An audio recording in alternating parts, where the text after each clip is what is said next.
Revue de presse du vendredi le 16 mai 2025. Fonds Covid Mansour. Faye et 4 ex-ministres face à la Haute Cour pour détournement présumé. La Haute Cour de justice s'est officiellement saisie du dossier explosif des détournements présumés de fonds alloués à la lutte contre la Covid-19 sous le régime de Macky Sall. La suite d'une mise en accusation votée par l'Assemblée nationale. Le 8 mai 2025, 5 anciens ministres sont désormais convoqués devant la commission d'instruction. Parmi eux, Mansour Faye, ancien ministre du Développement communautaire et beau-frère de l'ex-président, s'est présenté à la division des investigations criminelles DIC pour récupérer son mandat de comparution. L'enquête cible également Ndeye Saly Diop Dieng, Aïssatou Sophie Gladima, Ismaïla Madior Fall et Moustapha Diop. Ces anciens membres du gouvernement sont soupçonnés de mauvaise gestion des fonds publics mobilisés en 2020-2021. La commission d'instruction, composée uniquement de magistrats, est chargée de déterminer s'il y a lieu de prononcer des mesures, telles qu'une mise en détention provisoire.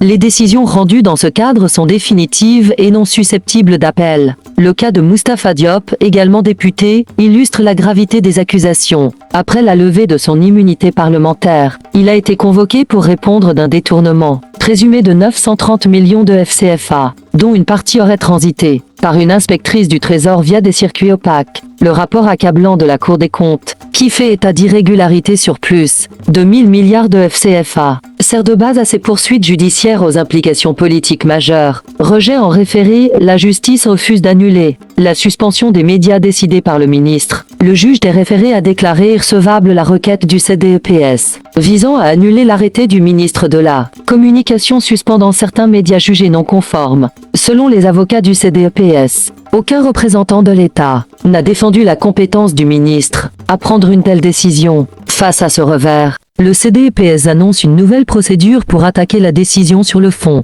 L'organisation dénonce un acte illégal ayant entraîné la fermeture de plusieurs organes de presse et mis au chômage des milliers de professionnels. À la veille de la Tabaski, réforme en profondeur, El Malik Ndiaye veut renforcer les pouvoirs et la transparence du Parlement. Lors d'une restitution publique des travaux des comités ad hoc ce jeudi, le président de l'Assemblée nationale, El Malik Ndiaye, a annoncé une réforme majeure du règlement intérieur. Objectif: renforcer le contrôle parlementaire, formaliser certaines pratiques et inscrire durablement la transparence, la redevabilité et le pluralisme au cœur de l'institution. Installé en décembre 2024, El Malik Ndiaye insiste sur la démarche inclusive de ces réformes, fruit du travail de comités représentant toutes les sensibilités politiques, ainsi que divers acteurs institutionnels et civils. Chaque comité avait pour mission d'identifier les blocages structurels afin de proposer des solutions concrètes et partagées. Dialogue national, l'AFP et LD Debout posent leurs conditions et misent sur une refondation démocratique, à l'approche du dialogue national convoqué par le président Bassirou Diomaye Faye pour le 28 mai 2025. Les partis politiques s'organisent. L'Alliance des forces de progrès AFP a annoncé sa participation sous réserve que les termes de référence soient amendables et que la concertation soit réellement inclusive. Dirigée par Mbaye Dione, la nouvelle équipe de l'AFP insiste sur l'importance d'un débat sincère, tout en dénonçant une situation nationale marquée par des arrestations sélectives, des licenciements abusifs et une détérioration économique inquiétante. De son côté, LD Debout a officiellement remis ses propositions aux autorités, affirmant sa volonté de contribuer pleinement au processus. Le parti, fidèle à son ancrage démocratique, voit dans cette initiative présidentielle une opportunité de renforcer les institutions républicaines. Tous deux appellent à un dialogue ouvert et constructif, dans l'intérêt de la stabilité et de la consolidation démocratique du pays. Dakar, la France restitue le site militaire contre-amiral Protet au Sénégal. Dans le cadre du partenariat bilatéral de défense,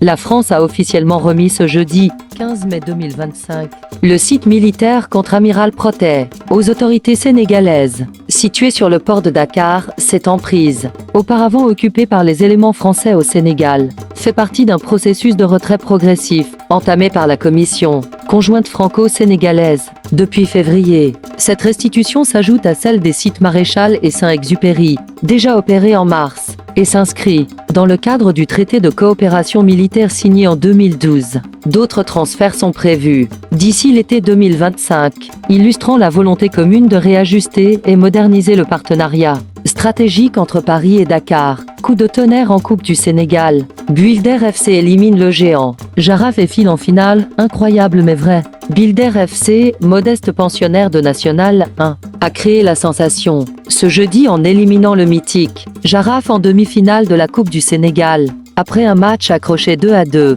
les héros de Builder ont arraché leur qualification au tir au but, mettant fin au rêve du club le plus titré de la compétition, avec 16 trophées au compteur. En finale, Builder FC affrontera Génération Foot, victorieuse de Guelvar, grâce à un but décisif d'Alassane. Si, ce choc inattendu promet une affiche palpitante entre deux outsiders déterminés, alors que les Grenats retrouvent la finale pour la première fois depuis 2018. Merci d'écouter.